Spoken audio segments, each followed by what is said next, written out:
the Governor Babajide Sanwo-Olu-led administration, upon assumption of office almost 4 years ago, initiated the T.H.E.M.E.S agenda as part of the plans to change the socio-economic narratives of Lagos State. With key focus on technology and innovation implemented by a number of initiatives that have contributed to its socio-economic growth. These plans, which includes the Innovation and Technology Masterplan for the state, sought to increase the investment in the ICT sector, with the aim of enabling the state government to automate a number of processes, from its digital registration processes for procurement to its physical planning requests, as well as its process for taking in innovative applications in the state. In the last 4 years, the state has initiated projects such as the Oracle Upgrade Project, a digital cabinet dashboard, and a Lagos Innovates voucher program for young entrepreneurs. Lagos State Science, Research and Innovation Council platform, well, among others. Well, let's assess the scorecard and let's see what more can be done to look at the scorecard of the state government and achievements in technology and innovation, as well as roll out plans for a more inclusive and digitalized Lagos. I have the special advisor to the Lagos State Governor on Innovation and Technology, Mr. Olatubosun Alake. Mr. Alake, thank you so much. It's good to have you in the studio. Thanks for having me. Yes, it's been a while, and I think it's time for you to bring us up to speed with how well your government is leveraging on technology to build this digital city. What's the update? What's been happening in recent times? Okay, so between 2019 and 2022, thanks for having me once again. There's been quite a lot of activity in the technology space. Between 2019 and 2022, a number of government processes have been automated. Many more are still in the works. There's quite a bit of work in terms of infrastructure, in terms of connectivity infrastructure. There's quite a bit of work that has gone into funding innovative startups. There's also quite been some work in distributing infrastructure, technology infrastructure, for security, for health, and for many other sectors. Activity across these sectors is making Lagos, much better prepared for the future. When we look at government, for instance, right? When we look at all the multiple processes that government needs to work, a lot of these are being taken care of by a major ERP system, the Enterprise Resource Planning System. Now, as you know, Lagos State is an Oracle shop, right? And one of the things we've sought to do is to digitize the processes that enable us to function in Lagos. And so our Oracle Upgrade project, for instance, is at a very advanced stage. One of the major processes that we are digitizing is, the file carrying process, right? Where one file goes from one desk to the other, and things like that. And so electronically monitoring that and, really changing that to a digitized process is one of the things that we are doing. We've done a number of tests to carry that out, and we are getting a lot of good feedback and results. I've mentioned a couple of times on this program our fiber optic implementation project, right? We had started the implementation of the fiber project in 2020, right before the start of the pandemic. But of course, that didn't stop us. We went ahead. And so today we have about 2,900 kilometers of fiber across the entire city in major areas of the city. We've also expanded on our fiber optic duct facility. This enables other telco players to expand their capacity across the city. The thing is that government cannot connect every single point of interest. You need to be able to de-risk the market for other players so that connectivity numbers can increase. And we've recorded some successes in that. We've been able to, while we are distributing the government fiber, we've been able to de-risk that market for the other telco players so that the savings they have on reducing their infrastructure rollout, they pass it on to customers, right? And we're about almost finished with our first phase, the 3,000 kilometers of fiber. The second phase is supposed to start sometime later this year or Q1 2024. We've connected about 100 public schools already. Some of them are about to be launched as well. This would help with, teaching and learning tools for both teachers and students, increase the amount of material that is available for students to be able to ingest in their teaching interventions. And so there's been a lot of infrastructure rollout in terms of technology. Even for security, we've seen about 600 intelligent surveillance cameras across the city. We've implemented the intelligent transport system, and I'm sure Lagosians, some have been experiencing automated enforcement of traffic rules in some areas, whether it's people running red lights, getting tickets, or, driving with expired documents, and them getting fined. As you can see, there is a technology paradigm that is beginning to take over swaths of sectors in Lagos. And that is some of the success stories that we've been seeing. Let's even go to tax as well. People are able to do their tax returns online through the Lagos Inland Revenue Service. There's quite a bit of work going on in smart cities, trying to agglomerate all our digitized processes together on one platform so that Lagosians can go on one platform and are able to connect to different services in the city. We are also very advanced on our land administration project, where people can get requests for land at the comfort of their home through an application. We have been mapping the city. We've completed an orthophoto mapping of the city. Currently, right now, we are doing LiDAR mapping, and that's also going on very well. So there's quite a number of projects, number of initiatives that have already started, as you can see. And there's just still so much more to be done. Indeed. I'm also interested in this digital cabinet dashboard thing. But before we talk around that, when we talk tech, many look at the youths. Yeah.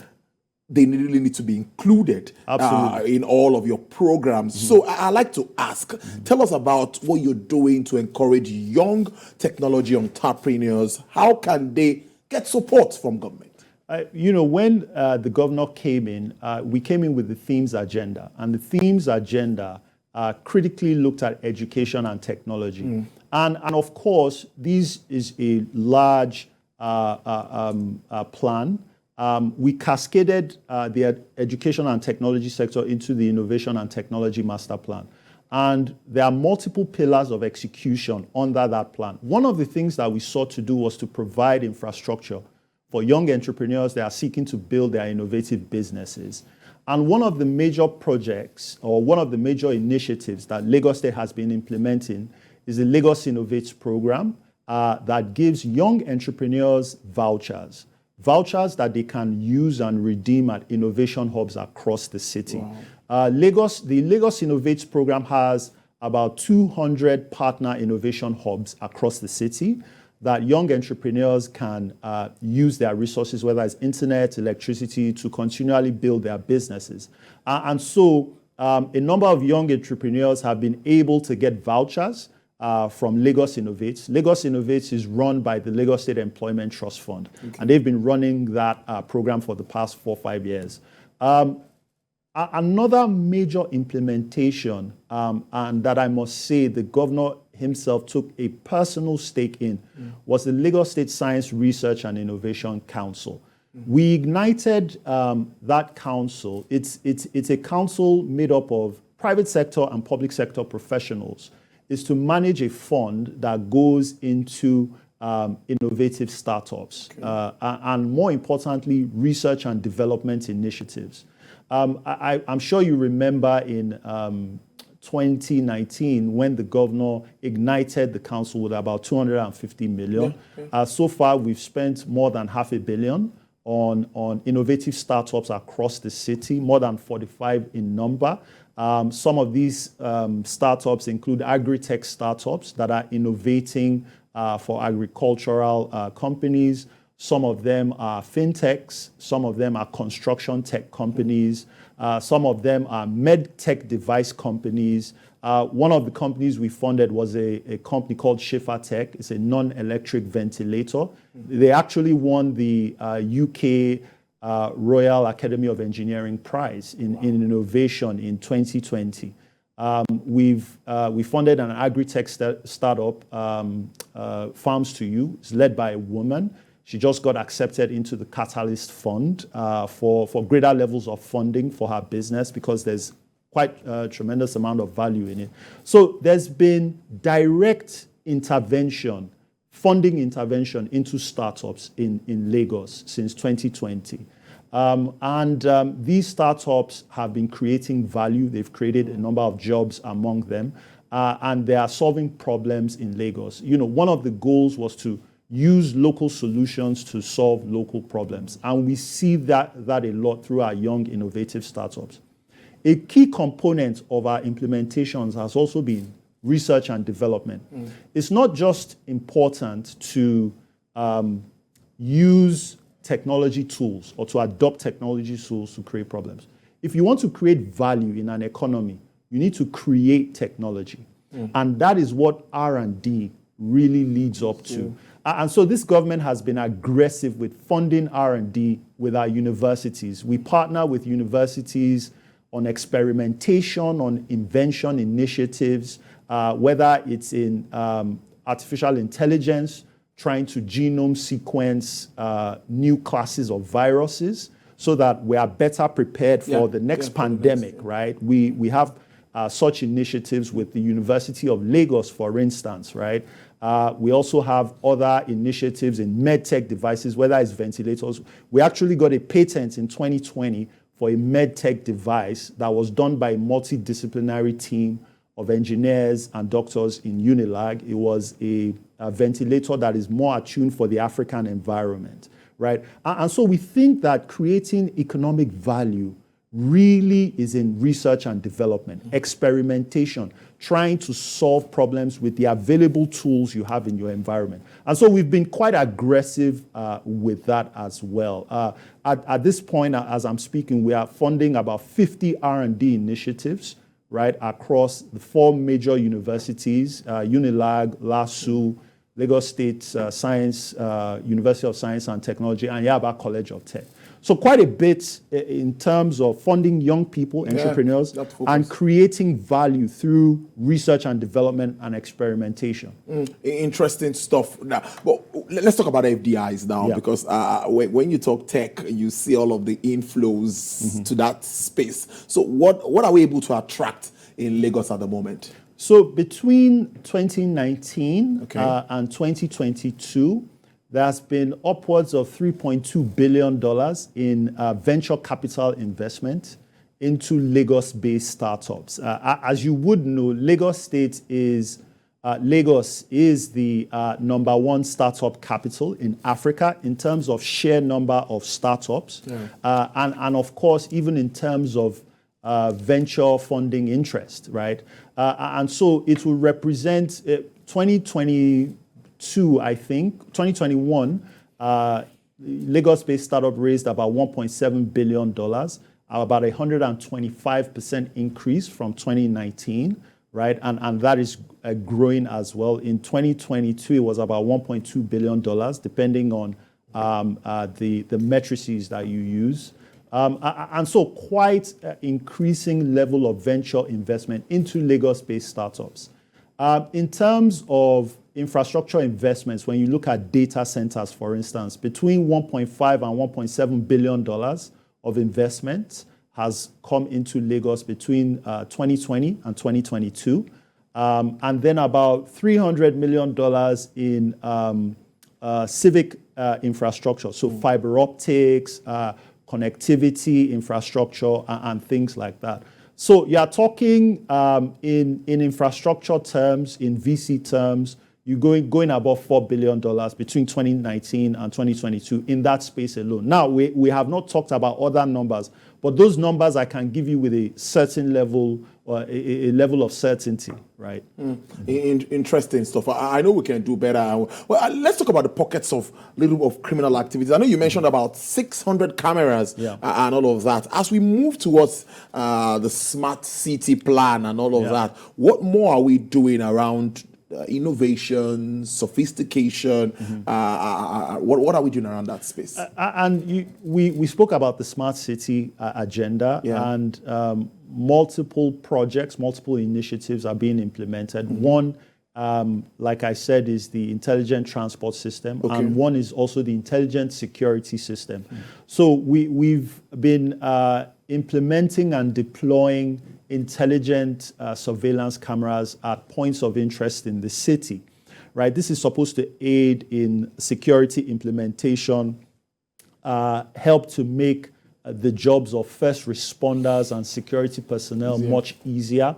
All of this infrastructure is connected to a command and control center that consistently monitors these areas on a 24/7 basis, right? And when you look at that, there's been quite a bit of coordination among this infrastructure. So when you look at the fire service, when you look at the police, when you look at neighborhood safety, when you look at the ambulance services, there is now a central coordination point to make sure that security and the safety of lives and citizens is managed more seamlessly.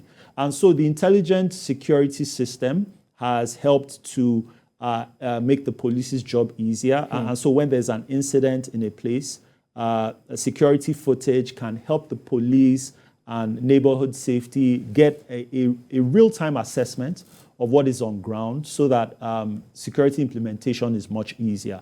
So these are some of the things that we've been doing from a technology perspective to ease the security burden, on our law enforcement agencies. So with 600 cameras is just the beginning. We are going to about 2,000 in this first phase. And of course, in the next phase, a couple of thousand more will be deployed. So looking ahead, of course, elections around the corner and all of that, hopefully you would always, your team would definitely want to remain in office. Now, what do you think, or what more can be done? Or what are your projections? What is the outlook for the state government with regards to innovation and technology? I think we have a very promising base in terms of innovation and technology for the state.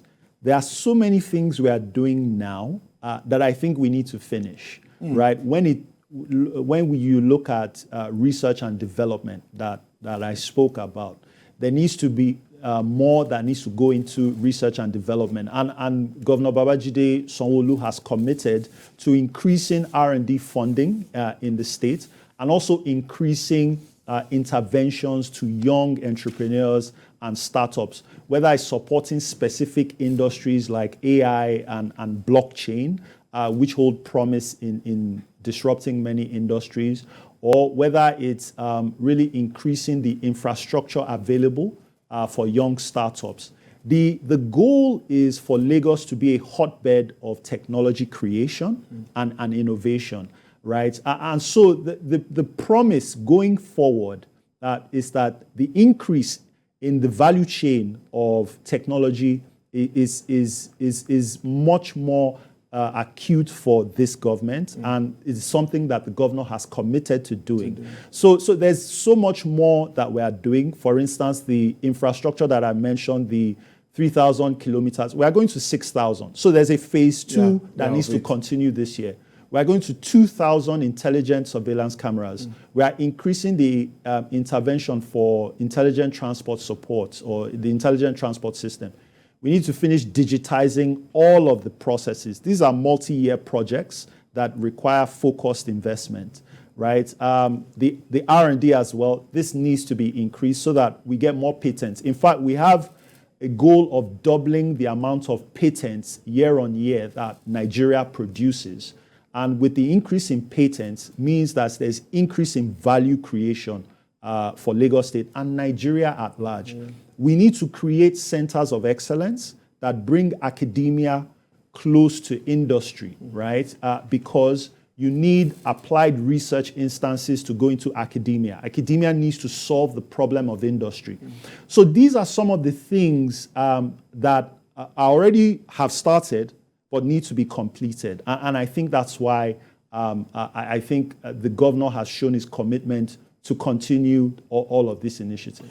I must thank you so much for your time. Brilliant conversation as usual, and it's great to start the week with you. I've been speaking to Mr. Olatubosun Alake. He is the special advisor to Lagos State Governor Mr. Babajide Sanwo-Olu on innovation and technology there, taking us through developments and happenings around that space, at least for like 3.5 years now, being in office. Thank you so much for your time. Sincerely, we do wish you all the best. Thank you very much. All right.